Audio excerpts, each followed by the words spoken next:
Right now, it is time for Appraise This with Tim Luke and Greg Schramm, the appraisal guys, the frick and frack of Nick and Knack. And of course, you can find them on the web, tqag.com. And right now, they're in their Christmas Wonderland. Good morning. Good morning. Good morning.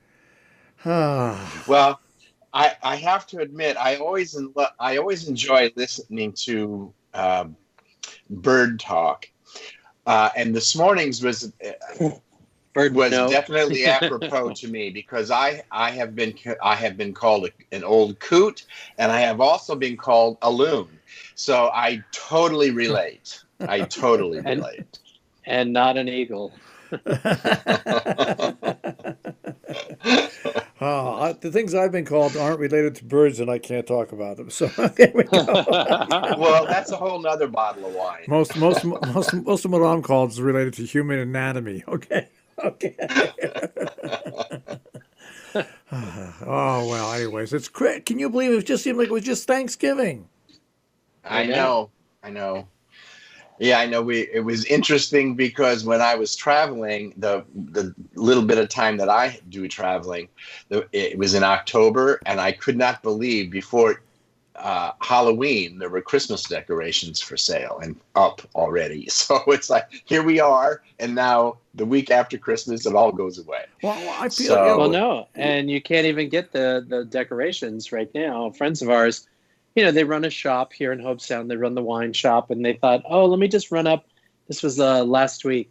Let me just run up and grab, some Christmas decorations because last minute. Oh, they were like, no, the Valentine's stuff is coming out. Right. They were like, I can't get this stuff. What's going on? It's pretty amazing. What I'm just amazed at. It seemed like it was just yesterday. It was November, and now we're talking about the end of the year. Jeez.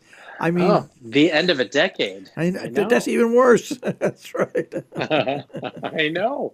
Going into 2020, and and it's fascinating because even just with the more things change, the more they stay the same in certain aspects because we have a number of auctions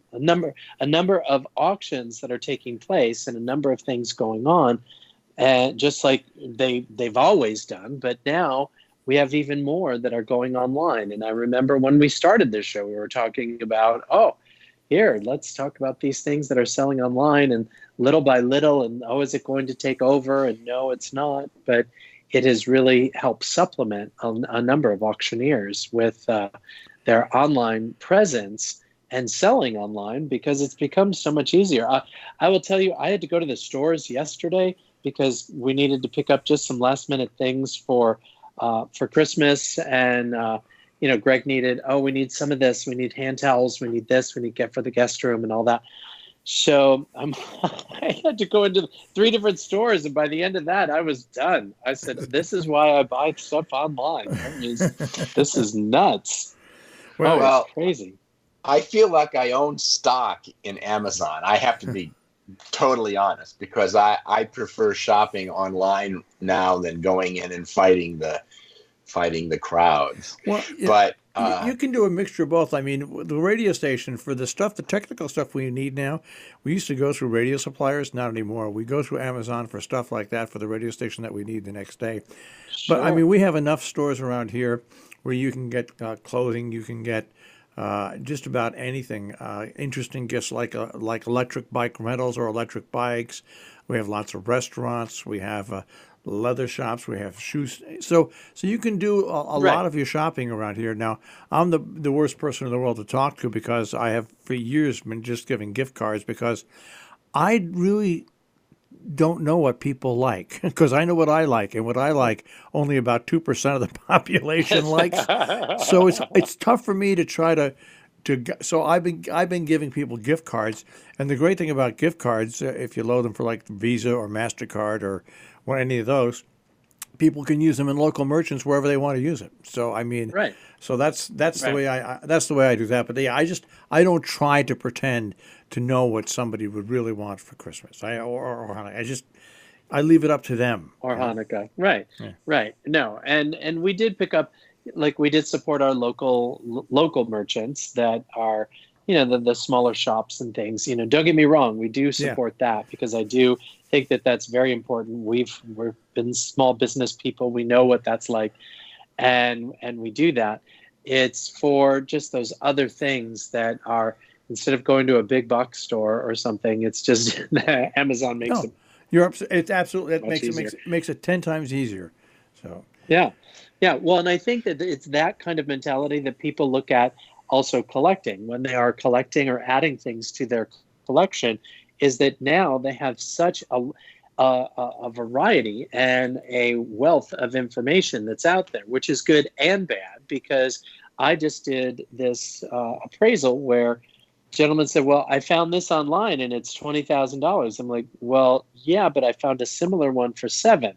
So are you looking at the right? If you're looking, you have to know how to interpret the data. Is it a gallery? And even though they're asking $20,000, they're probably going to sell it for less than that.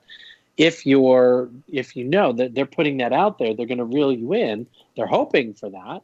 But if you also find other things that are very similar in the $7,000 to $10,000 range, there's a difference. And now it could be more competitive. And that's where the consumer has to do their homework. Yeah, okay. And if you're researching this, what would you pay $20,000, or would you rather pay the $10,000? I mean, that's pretty simple. But when they come to me, I'm like, one question has to be asked about that is are you willing to pay? You're only willing to pay $7,000 if you have to pay it out of pocket. But if it's an insurance appraisal, you're going to want top dollar, and of course that value is different. But so it just depends. It all depends on what the function of that value is going to be used for. Right. But as the appraiser, you have to consider all of these and to say, yes, I did consider that this is out there, but there's also this out here. You have to take this into consideration, and it is similar. And that if you could get it for this, then if you weren't paying, this is what or if the insurance company wasn't paying, and if you had to go out there and replace this is what you would pay, or this is what you would want to pay. You're not going to want to pay that higher amount. So it's interesting, because there is a lot of disparity that's out there too, because anybody could ask whatever they want for something.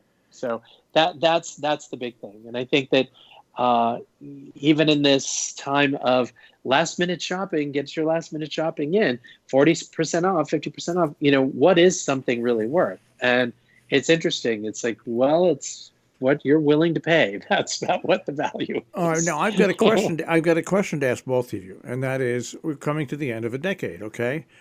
In both your opinions, and I don't care who goes first, what was the most surprising value that you've seen in the past decade, 10 years in the appraisal world?